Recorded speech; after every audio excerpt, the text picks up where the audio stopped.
Assalamualaikum warahmatullahi wabarakatuh. Perkenalkan, nama saya Amanda Elmaira Maulida dari Prodi Pendidikan Agama Islam.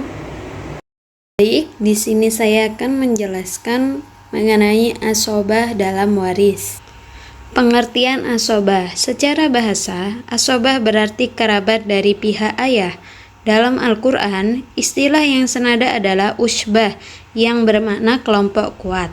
Sebagaimana disebutkan dalam Quran surat Yusuf ayat 14. Adapun secara istilah, asobah adalah ahli waris yang mendapat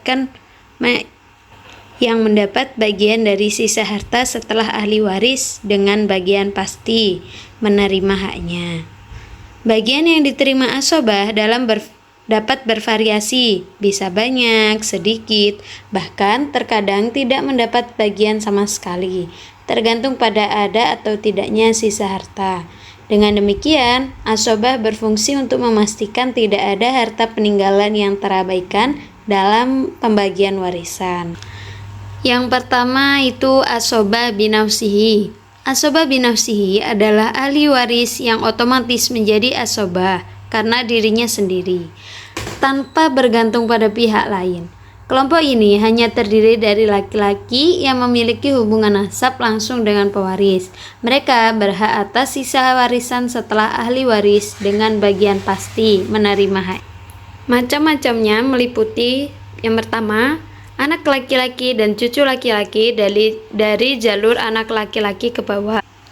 Yang kedua, ayah dan kakek dari jalur ayah ke atas. Yang ketiga, saudara laki-laki kandung dan saudara laki-laki seayah. Yang keempat, keponakan laki-laki baik dari saudara kandung maupun saudara seayah. Yang kelima, paman kandung dan paman seayah. Yang keenam, sepupu laki-laki baik kandung maupun seayah. Yang ketujuh, orang yang memerdekakan budak. Dalam praktiknya, yang lebih dekat hubungannya dengan pewaris lebih diutamakan. Urusan prioritasnya adalah jalur anak atau bunuwah, jalur ayah, ubuwah, jalur saudara, uhuwah, lalu jalur paman, umumah. Selanjutnya, asobah bil goyir.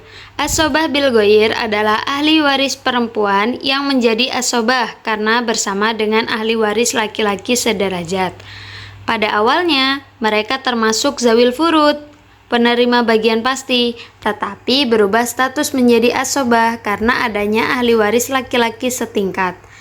Dalam hal ini, laki-laki disebut mu'asib, pengasobah, sedangkan perempuan disebut mu'asobah. Macam-macam ahli waris perempuan yang bisa menjadi asobah bil goyir. Yang pertama, anak perempuan kandung jika bersama anak laki-laki. Yang kedua, cucu perempuan dari anak laki-laki jika bersama cucu laki-laki sederajat. Yang ketiga, saudara perempuan sekandung jika bersama saudara laki-laki sekandung. Yang keempat, saudara perempuan seayah jika bersama saudara laki-laki seayah. Adapun yang dapat mengasobahkan mereka atau muasib adalah yang pertama, anak laki-laki untuk anak perempuan, cucu laki-laki dari anak laki-laki untuk cucu perempuan, saudara laki-laki sekandung untuk saudara perempuan sekandung, saudara laki-laki seayah untuk saudara perempuan seayah. Kakek dalam beberapa keadaan juga bisa menjadi muasib bagi saudara perempuan. Dengan ketentuan ini, bagian warisan antara laki-laki dan perempuan dibagi dengan prinsip lizzakari mislu hazil unsayin. Bagian laki-laki 2 kali bagian perempuan. Selanjutnya, asobah ma'al goyir. Asobah ma'al goyir adalah ahli waris perempuan yang menjadi asobah karena bersama dengan ahli waris perempuan lainnya.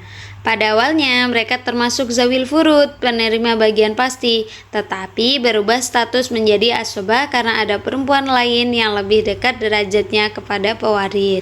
Macam-macam ahli waris perempuan yang bisa menjadi asobah ma'al goyir. Yang pertama, saudara perempuan sekandung jika ada anak perempuan atau cucu perempuan dari jalur anak laki-laki. Yang kedua, saudara perempuan seayah jika ada anak perempuan atau cucu perempuan dari jalur anak laki-laki. Dalam kondisi ini, saudara perempuan tidak lagi mendapat bagian pasti, melainkan ikut masuk dalam kategori asobah. Pembagiannya mengikuti prinsip bahwa bagian laki-laki sama dengan 2 bagian perempuan jika ada ahli waris laki-laki, atau dibagi bersama sesuai ketentuan jika hanya tersisa ahli waris perempuan. Kedudukan anak laki-laki. Anak laki-laki adalah asobah binafsih dan ahli waris utama. Jika sendirian, ia memperoleh seluruh harta. Jika bersama anak laki-laki lain, bagian dibagi rata. Jika bersama anak perempuan, berlaku prinsip 2:1. Jika bersama zawil furud, istri, ayah, dan ibu, ia mendapat sisa harta. Anak laki-laki hampir tidak pernah gugur haknya karena posisinya sangat kuat dalam nasab. Kedudukan saudara laki-laki. Saudara laki-laki juga asobah binafsih, namun kedudukannya sebagai ahli waris menyamping. Ia berhak mewaris bila tidak ada anak, cucu laki-laki, ayah, atau kakek. Jika sendirian, bisa memperoleh seluruh harta. Bila bersama saudara lain dibagi rata, dan jika bersama saudara perempuan, pembagian 2:1. Namun, ia bisa gugur total jika ada ahli waris utama dari garis keturunan langsung atau usul. Kedudukan paman. Paman termasuk asobah binafsih dalam jalur umumah. Ia berhak jika tidak ada ahli waris yang lebih dekat.